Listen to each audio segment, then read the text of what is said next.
Thank you for tuning in and thank you for supporting our channel. But if you are new to this channel and you haven't subscribed yet, please encourage us by doing so, and we shall continue to bring you the latest news as they come.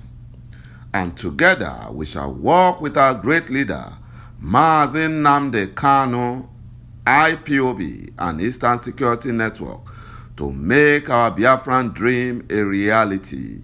He said, there is this saying that the evil that men do live after them. You know, nobody knew that a day will come when the Fulani terrorist bandits will kill the son of their sponsor. You know, they didn't know.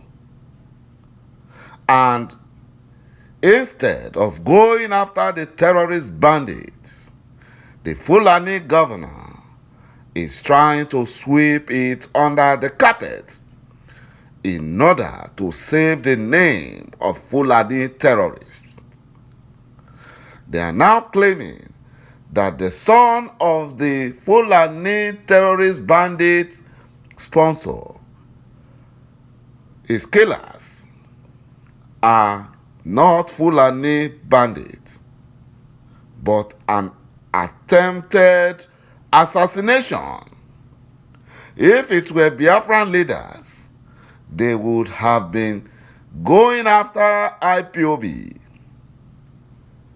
But now, see the Fulani terrorists supporting their own, despite killing the son of one of their sponsors. Some of the terrorist Fulani bandits who invaded the Nigerian Defense Academy, they were very high on drugs, and they mistaken the son of one of their sponsors in the Senate, who is also among the Fulani presidency cabal, as a Biafran, and they strangled him to death at his home. According to reports, some terrorist Fulani bandits have killed Abdulkarim Bala Nahala, son of Senator Bala Nahala, an APC chieftain in Kaduna State. Captain Abdulkarim, a pilot, was killed at his residence around Umar Gandu Road. He was the eldest son of the senator representing Kebbi South Senatorial District in the National Assembly. You know, he was strangled to death by the terrorist Fulani bandits at his residence in Kaduna State. That was what happened. The bandits entered his home and killed him, according to source, who said he has been to the scene of accidents of the killing. The fatal attack comes barely days after the terrorist Fulani bandits invaded the Nigerian Defense Academy, also in Kaduna State, killing 3 officers while abducting 2. But the military and Buhari said a manhunt has commenced for the Fulani terrorist bandits. But that is just, you know, their audio manhunt. It's an audio manhunt. Nothing has been done. They have swept it under the carpet. Nothing has been done.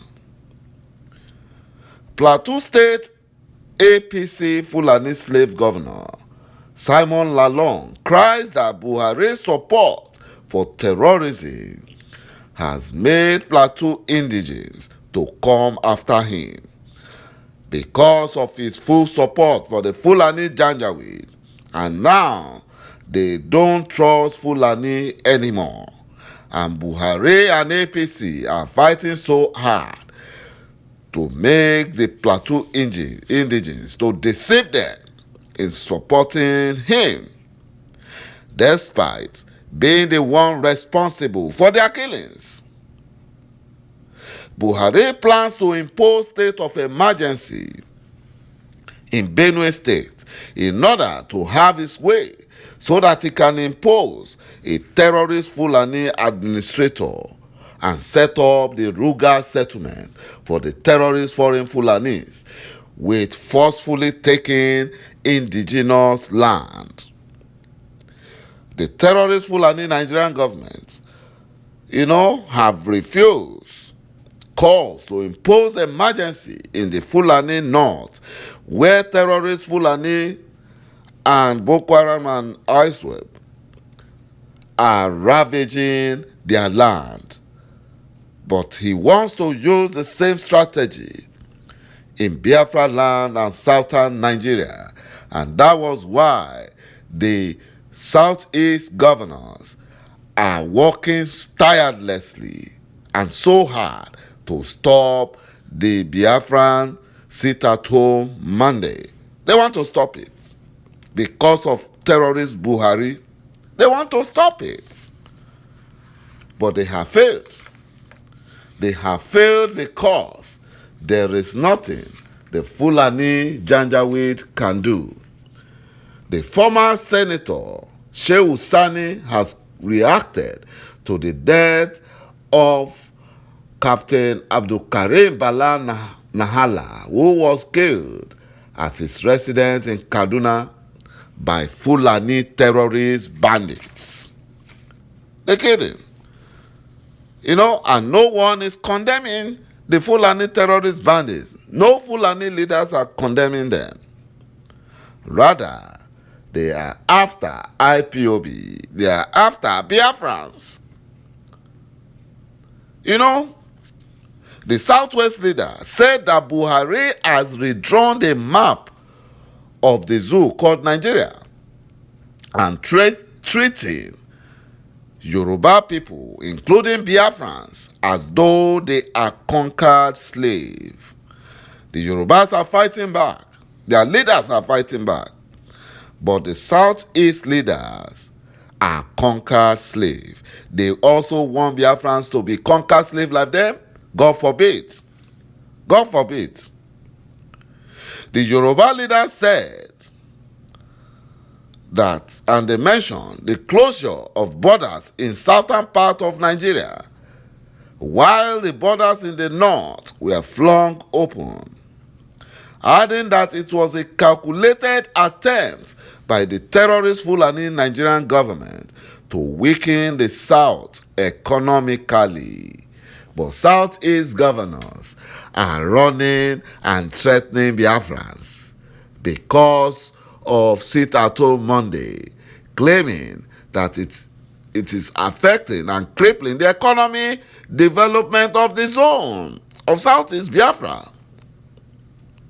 Whereas the Fulani Janjaweed closed the borders in the south in order to weaken the South economically. And no one is calling for the head of the Fulani Janjaweed, but our Southeast Biafran governors are calling for the head of Biafrans, calling for the head of IPOB, are threatening Biafrans. Because Biafrans are fighting for freedom. Also, the Yoruba leaders chided the Fulani Nigerian government for the manner custom officials have been invading markets in the southwest. We know that the southwest markets are mostly Biafrans trading there.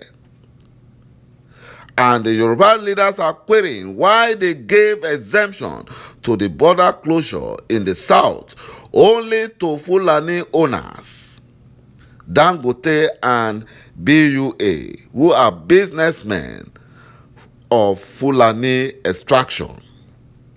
The southern leaders, or the southwest leader to be specific, chastised the Fulani Nigerian government for obvious abuse of power in clamping down on the likes of Yoruba freedom fighter Sunday Igboho and Mazi Nnamdi Kanu.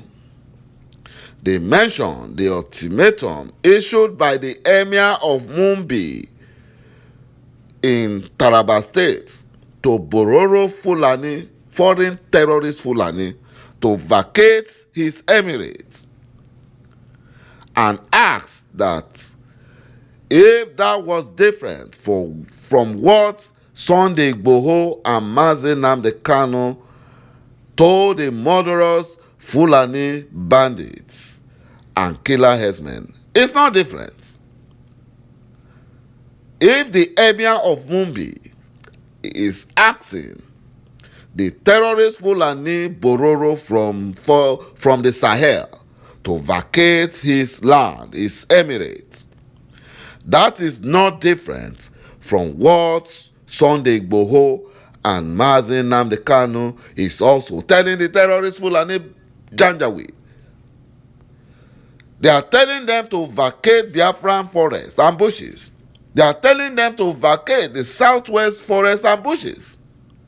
And yet, the Fulani Janjaweed Nigerian government never went after the Emir of Mumbi, but rather they are clamping down on Sunday Igboho and Mazi Nnamdi Kanu.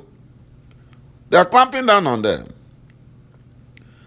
You know, these people made the same statement. The Emir of Mumbi and Sunday Igboho and Mazi Nnamdi Kanu, they made the same statement. But because the Emir is Fulani, they overlooked it. But now they are clamping down on those asking for freedom. Thank you, my brothers and my sisters, for watching this video, and bye-bye for now.